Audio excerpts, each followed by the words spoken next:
Le Cameroun a pris l'engagement d'accueillir la 50e session du Conseil des ministres des Affaires étrangères de l'Organisation de la coopération islamique. L'engagement est honoré. De nombreux délégués venant des 57 États membres participent aux travaux de l'ECI, la deuxième plus grande organisation internationale au monde, après les Nations Unies.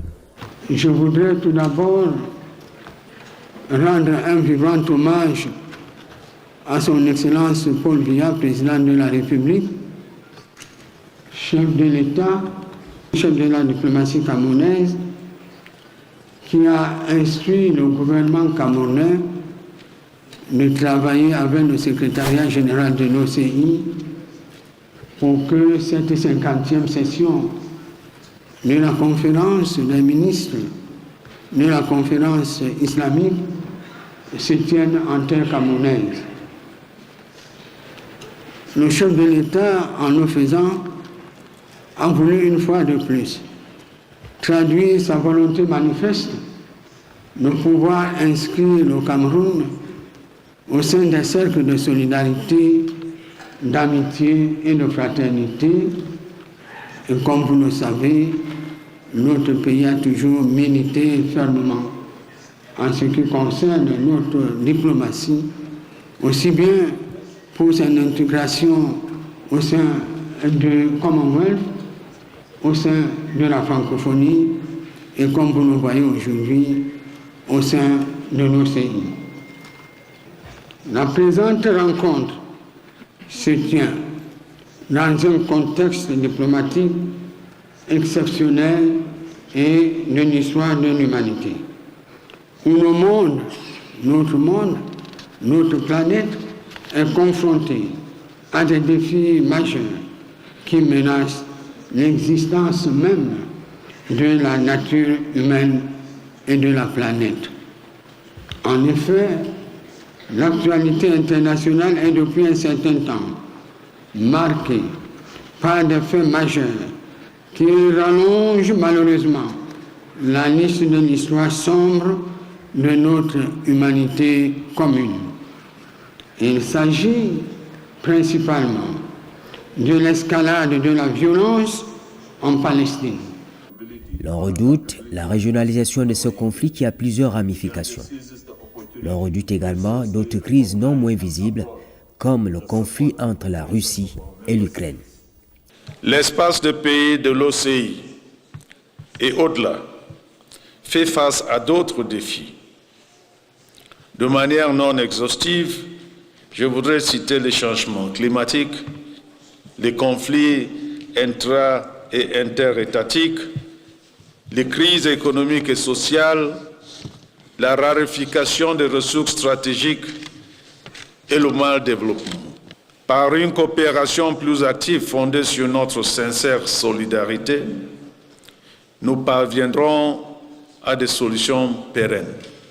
Dans ce cadre, la coordination des politiques de coopération et la connectivité entre territoires nous semblent être des gages d'un développement durable. C'est à ce titre qu'en accord avec le secrétariat général, le thème suivant a été adopté pour orienter vos travaux ici à Yaoundé, et je cite, « Développement des infrastructures de transport et communication intra-OCI, instrument majeur de lutte contre la pauvreté et l'insécurité. » Ce thème, qui est d'actualité, vous permettra de réfléchir sur les voies et moyens susceptibles de relever le défi du développement, des infrastructures de transport et de communication entre les États membres. Les conflits armés mettent en péril la paix, la stabilité et la sécurité internationale. Le développement économique, social et culturel des pays en est affecté. Il fragilise le système multilatéral et la coopération internationale. Et pour l'OCI, la guerre dans la bande de Gaza interpelle plus.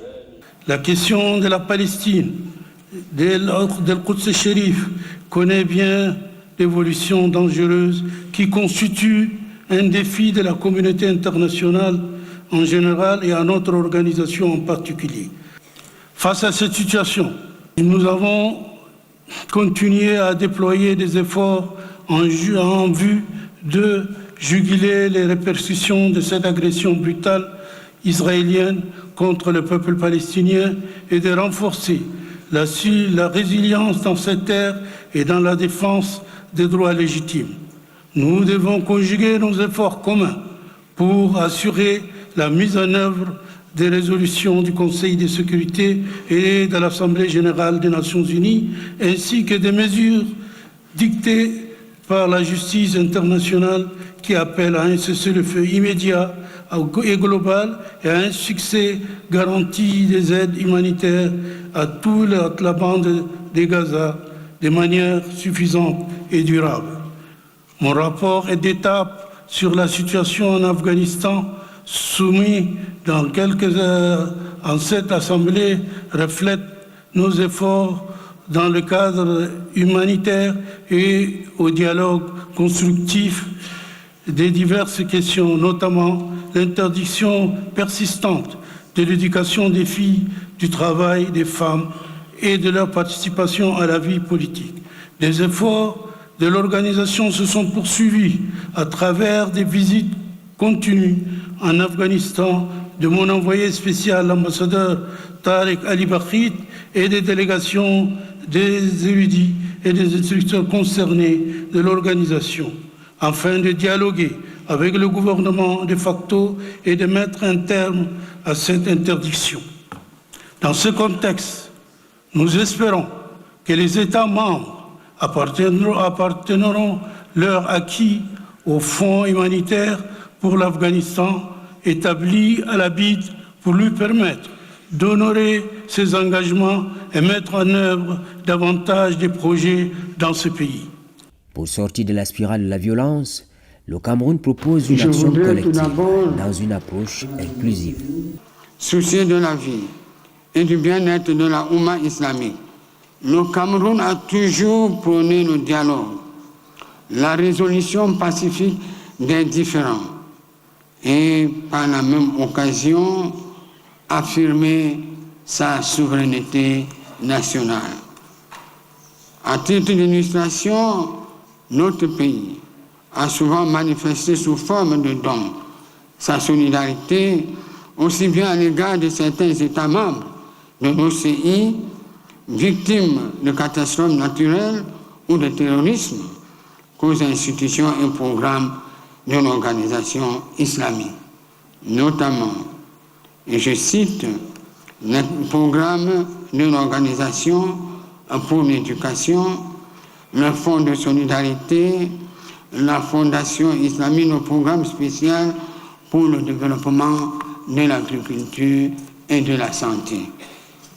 Un prix de paix et de justice sociale, le Cameroun, qui constitue une mosaïque ethnico-tribale, socio-culturelle et religieuse, a toujours condamné les actes qui incitent à la haine, qui menacent la paix sociale et tendent à anéantir les effets de promotion du multiculturalisme si cher à l'organisation islamique.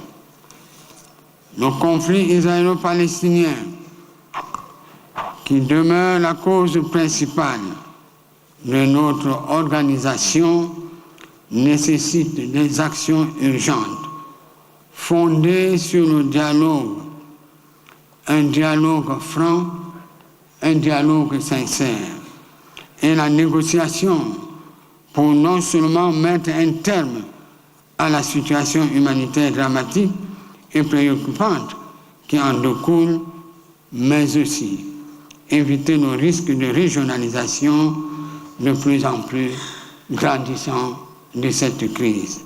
Malgré tout, la stature et l'influence de l'organisation la coopération islamique reposent fortement sur les principes fondamentaux de la solidarité et de la fraternité islamique.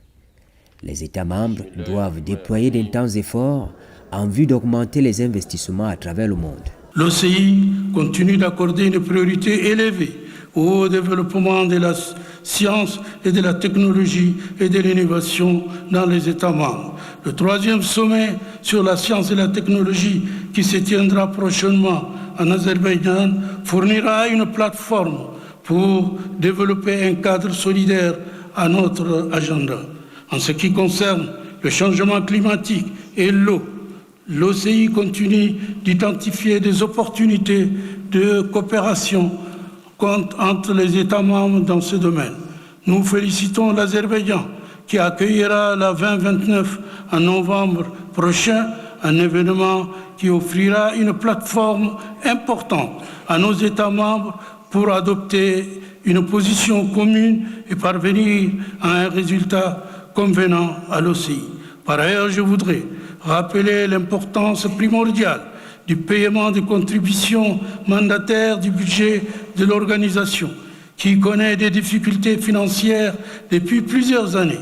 Je voudrais instamment prier les États concernés de redoubler d'efforts pour verser leurs contributions afin que l'organisation puisse s'acquitter de sa mission et réaliser les objectifs des activités élaborées par les États membres. Par l'accueil de cette session, d'aucuns pensent que le Cameroun confirme ainsi le pragmatisme de sa diplomatie en actionnant précisément le levier de la présence et la participation active sur la scène internationale.